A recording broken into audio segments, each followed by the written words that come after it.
बिस्मिल्लाहिर्रहमानिर्रहीम। लाखों दरूद पाक हज़रत मोहम्मद सल्लल्लाहु अलैहि वसल्लम और आप सल्लल्लाहु अलैहि वसल्लम की आल पर। अस्सलामु अलैकुम। मेरा नाम इफ्तिखार अहमद है और आप मेरा यूट्यूब चैनल नॉलेज देख रहे हैं। मेरी आज की वीडियो का उन्वान है कामयाबी की चाबी, दरूद शरीफ।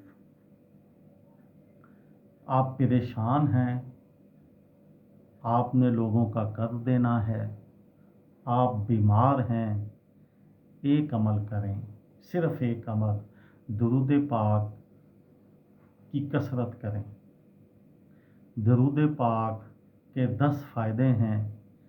फरिश्ते दरूद पहुँचाते हैं। क़यामत में नबी अकरम सल्लल्लाहु अलैहि वसल्लम का कुर्ब हासिल होगा। एक सहाबी का वाक़या जिसने सारा वक्त दरूद पढ़ा और सारे मसले हल हो गए। दरूद इब्राहीमी की फजीलत, रोज़ कम से कम 100 बार दरूद पाक पढ़ना चाहिए। दरूद पाक जो बंदा वज़ू कर बावज़ू होकर और दिल से और जो लफ्ज़ कह रहा है उसको समझ के दरूद पाक पढ़ता है तो आप सल्लल्लाहु अलैहि वसल्लम की खिदमत में फ़रिश्ते वो दरूद पाक पहुँचाते हैं। क़यामत के दिन हज़रत मोहम्मद सल्लल्लाहु अलैहि वसल्लम का उस बंदे को कुर्ब हासिल होगा जो नबी अकरम सल्लल्लाहु अलैहि वसल्लम पर ज़्यादा से ज़्यादा दरूद पाक पढ़ेगा। आपको दुनिया में कोई भी मसला है, आप बीमार हैं, आप कर्जदार हैं, आप परेशान हैं, आपको दुनियावी कोई भी मसला है, आप सच्चे दिल के साथ दरूद पाक पढ़ें।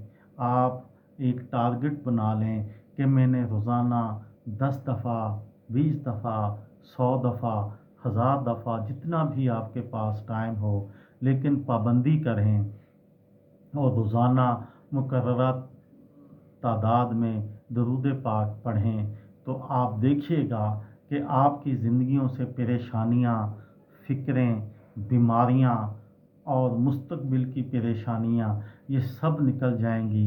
आपकी ज़िंदगी में सुकून आ जाएगा, इत्मीनान आ जाएगा और आपके मसले हल होना शुरू हो जाएंगे। अगर मैं दरूद पाक पर की फजीलत पर बात करने लगूं तो वीडियो बहुत लंबी हो जाएगी। ये थी मेरी आज की वीडियो। किसी दोस्त को, किसी भाई को, किसी बहन को फ़ायदा हो तो मुझे दुआओं में याद रखिएगा। दिल दिल पाकिस्तान, जान जान पाकिस्तान। अस्सलाम वालेकुम।